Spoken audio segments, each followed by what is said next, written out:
Welcome back to How to Be a Better DM, the official podcast of Monsters.Rent. I'm Justin Lewis. And I'm Tanner Weyland. And we are here to help you tell better stories for yourself and your players as you dungeon master sessions of D&D, Dungeons & Dragons.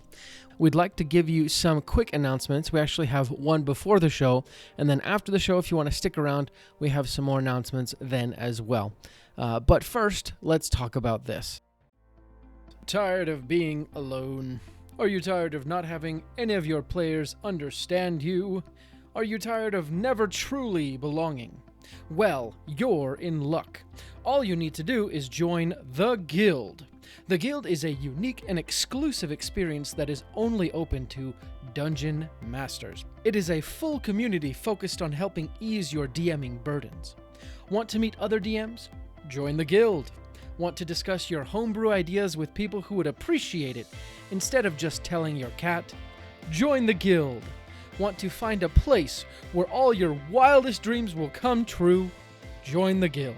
Go to monsters.rent/guild and sign up today for free. Wait, that can't be right. Chuck, can you check this again? Is this supposed to be... What? Oh, they're serious? It's free? Oh, okay. All right. Yes, go to monsters.rent/guild and sign up today for free, even though they are crazy for giving this away for free. Common side effects may include burping, sneezing, laughing, breathing, hearing, listening, tasting, farting, critting, sarcasm, and in extreme cases, explosive diarrhea. Awesome. With that out of the way, we can get into today's show.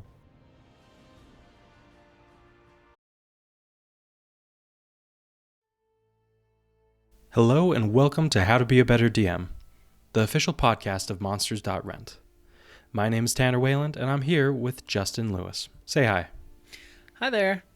Well, everyone, we are so happy to be together. As you know, Justin with his new baby, we haven't had as much of a chance to record. How's it been, Justin? Honestly, having a baby is easier and harder, much harder than I thought, right? It's crazy the effect. Honestly, if that doesn't tell you what you need to know about having a baby, then I don't know what would. Exactly. I love that. That yawn was timed perfectly. Either way, we're super happy to have you back and just to be recording again.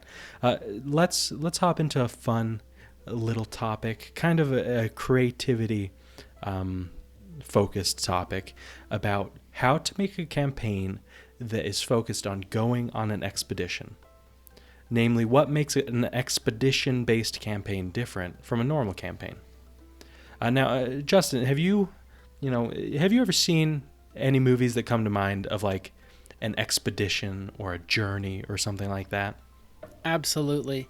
There are many, many out there. And just to give you kind of an idea of sort of the breadth that you can go when you think of expedition, there's Atlantis, the Disney animated movie, which is a hidden treasure, I'd say. I would love to play a D&D campaign in that world. That would be so fun. And on the other hand, there's Alien versus Predator. Both of those are expeditions, right? But obviously there's twists and turns along the way. Yeah, exactly. I think it's such an important story format. For for movies especially, but for D&D, there's so many great things that you can do with it, right? Many D&D campaigns, like longer running campaigns, kind of take the form of an expedition, or they can, but I think that there are specific things that you can do that can kind of set it apart and offer a new type of experience to players. But I think that our greatest teacher of what makes an expedition different from a normal campaign is Dora the Explorer, if we're being honest. I was thinking about it earlier, and I was like, actually, she's like the kind of format of her thing of like, oh, we need something. We're going to go through this dark tunnel around the mountain, For anyone who isn't from the U.S., Dora the Explorer is this cartoon that was supposed to teach English speaking children about how to speak Spanish, right? It was mostly in English, but she'd teach some Spanish phrases, and the whole thing was like, oh, she needed an object. In order to get the object, she would find the map in her backpack, look at it. It'd be like, oh, you go past these 3 places with their own challenges, and then you reach the thing that you're trying to get. And that's I think that can really be a good benchmark for what makes an expedition different. Yeah. It's kind of the idea of, well, and I guess we need to be careful when talking about expedition, because it could be easy to think, oh, well, that's just the hero's journey, right? Because the hero is supposed to, theoretically go on this quest. But generally, expeditions have sort of a different feel, right? With the hero's journey, there's the quest, but I feel like the expedition, one of the biggest parts of the expedition is the travel, right? It's the idea that the quest is to travel, to go there, to get there. And I think you're right, exactly. In that Dora the Explorer, every episode, well, I haven't watched it in a while, so I don't know exactly every episode, but she's always calling for the map, right, which tells you kind of the steps to get there. Yeah, exactly. Like, I think you kind of hit the nail on the head. An expedition is different in the way that the journey is kind of the main thing you're focusing on. And we're not saying this in a philosophical, like, oh, find joy in the journey thing. No, we're saying that literally friendship was the treasure all exactly along. I think that's I don't want you to think, well, duh, Tanner, everything's about the journey. No, I'm saying an expedition type campaign should be about the journey. It's about getting there, and it's about the things that you kind of carry through throughout the journey, right? To hop into it, about like some specifics, I think that another thing that we could look at that's honestly analogous to Dora the Explorer is Indiana Jones, and if you kind of compare these two examples, you find out a few things that really I've seen in a lot of D&D expedition campaigns that really work. Now, first, I would say that it's very important that in an expedition campaign, you emphasize time and resources.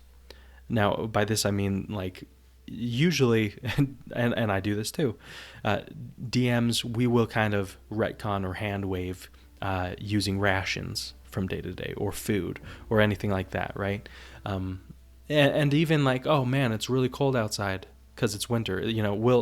We'll do flavor snow or flavor sun, if that makes sense, where we're like, oh, the sun's in the sky and it's hot, but then you just go into the inn and you're fine. Or, oh man, it's pouring rain out there.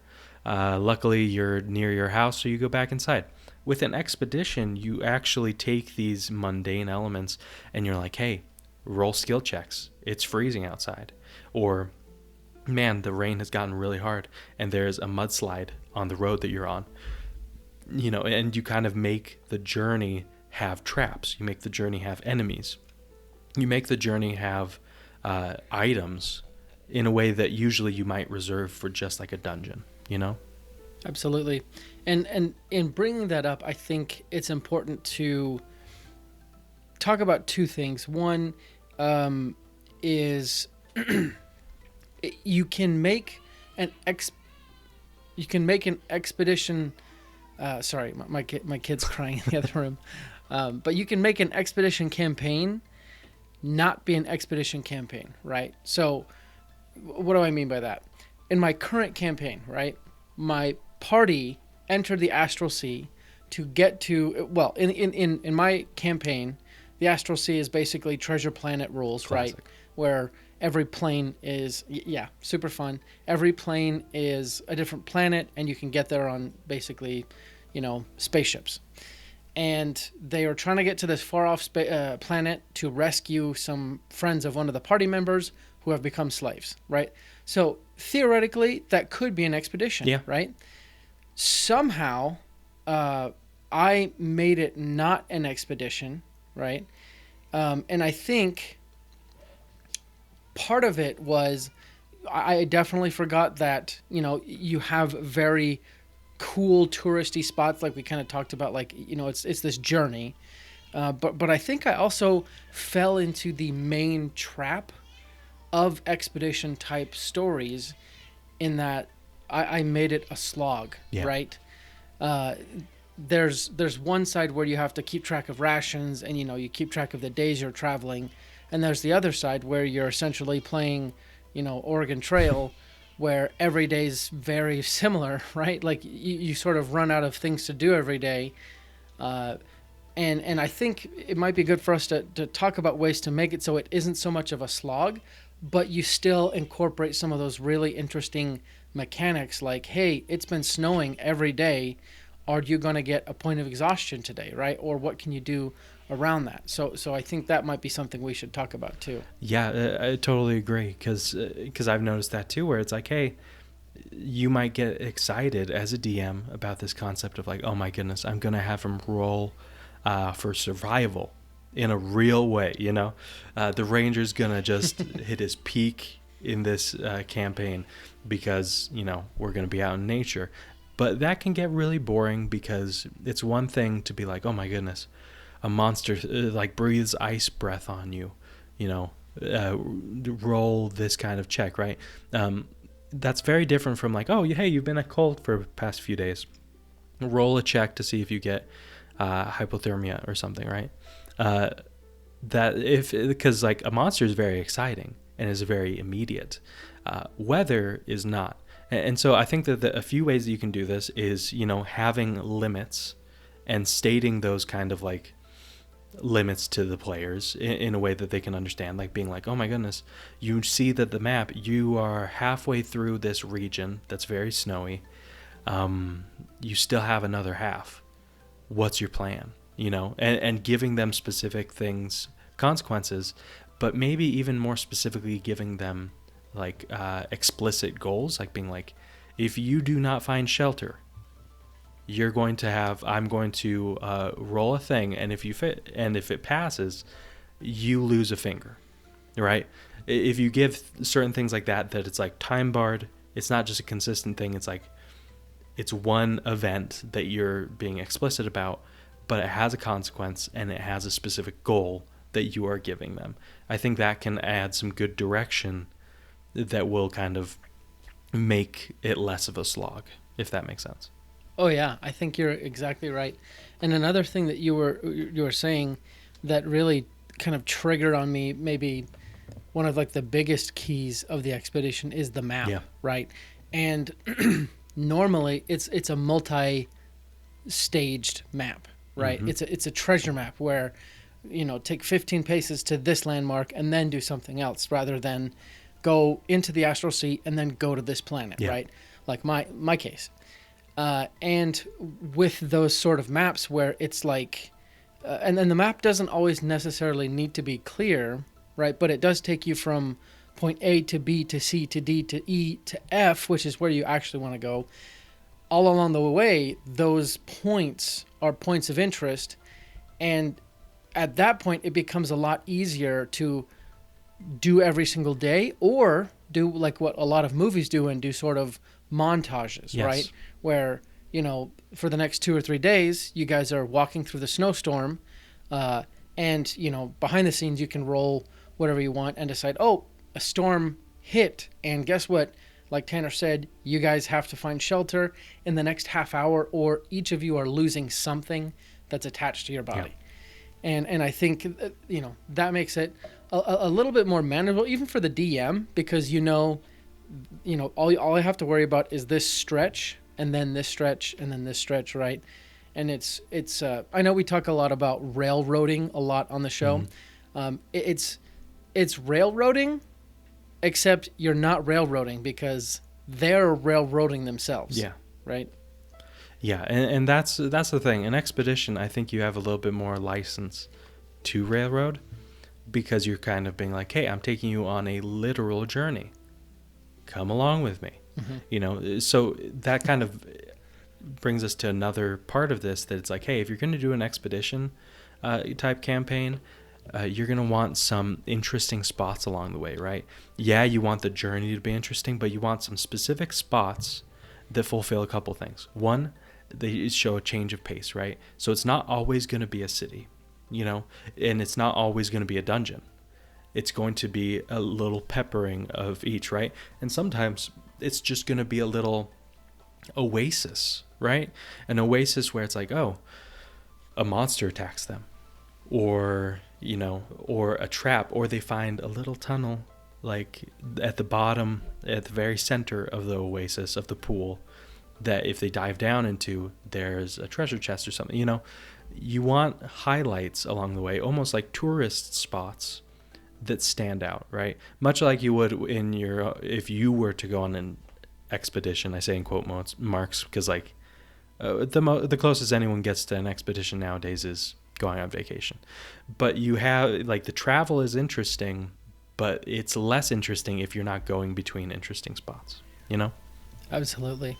And even on that note, I would say the very last place has to be like the most interesting and or the most desirable, or something like that, right? Like, you know, it's the holy grail, you know, that you have to get at the end of the challenges, right? Or it's Treasure Planet, right? Which could theoretically be considered an expedition. Oh yeah, totally. So, you know, you definitely want to bake that into the story, right? Whether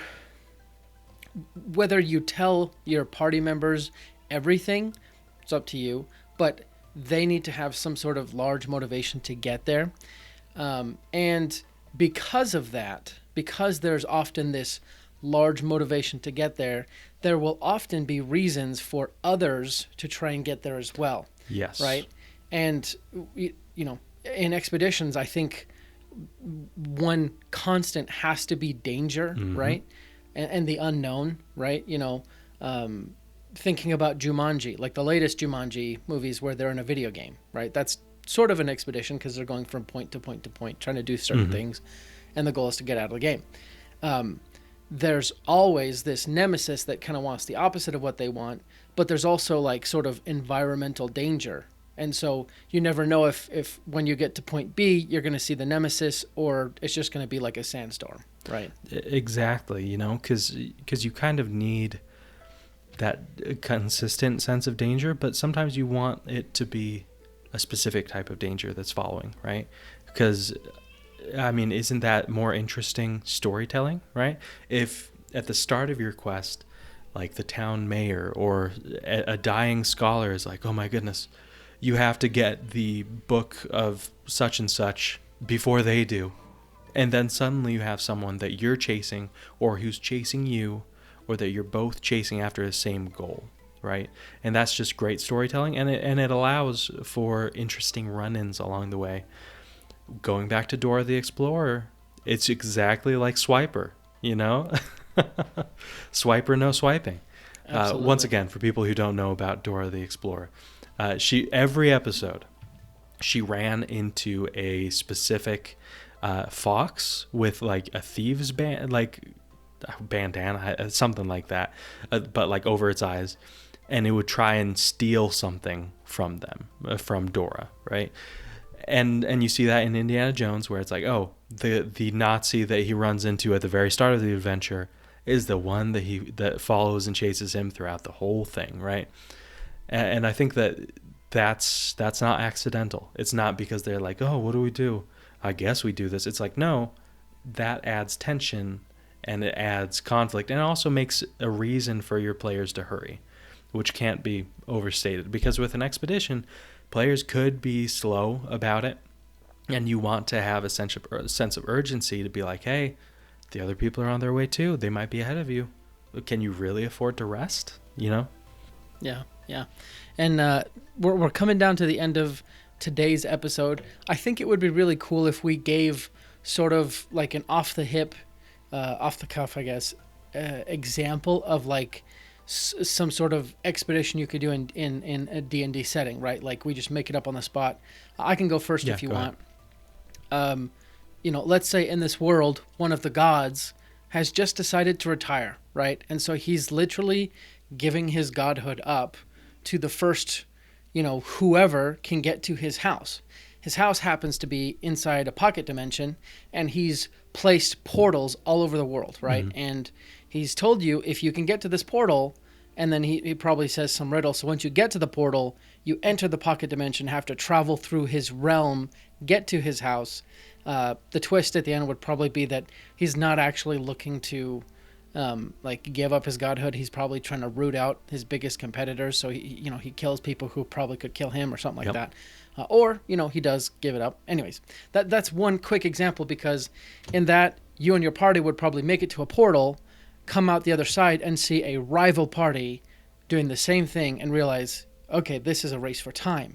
But then you also realize that you're not exactly there yet, and so forth. So that was just one that I came up with. Okay, I've got one, and it's kind of, I would say that it would start with the players going to an old abandoned church. So also religious, but in a different way. And within that church, they find a group of, common bandits who have come to get an ancient relic that was hidden in the kind of basement beneath the basement, the one that people didn't know about. And the players fight them off because they're like, we were asked by the local clergyman to check out who's defiling this old church, this abandoned church. And they do that, and then they find that the bandits had found this ancient, withered looking staff that was made of wood, but it had interesting carvings on it. And then they hear from the bandits, the bandits saying that they had to deliver it to, so-and-so, right?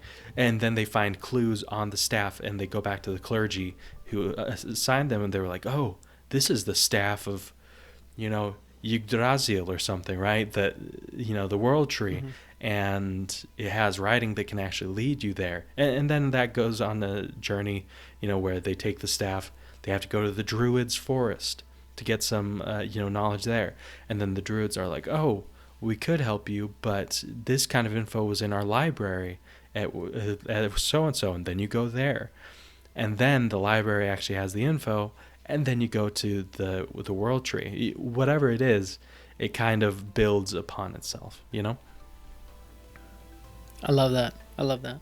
But anyway, yeah, I hope that you guys who are listening, you DMs, really look into this, because I think it's a very fun change of pace, especially if you've done a few, campaigns or mini campaigns or one shots where it's just been confined to a city or a dungeon, and it hasn't really, it's been kind of samey in terms of plot structure. I think an expedition would really make you stretch your creative muscles and focus on slightly different things than normal. And you'll still get a lot of combat. You'll still get opportunities for role playing as you run into various NPCs. And I think you'll have a really great time. Any last thoughts, Justin? No, just that I think doing an expedition story is a really great opportunity to paint pictures with your words, right? More than probably other stories, the players are expecting to go to new places, sort of experience new things. So when you do that, just let your imagination run wild, right? When they're going through a forest, it doesn't have to look like our forests, yep. Right? The trees could be covered in spikes that are actually super soft to the touch and kind of make you feel really good for some reason. I don't know why. Yes. Why? Why not, right? Exactly. It's an opportunity.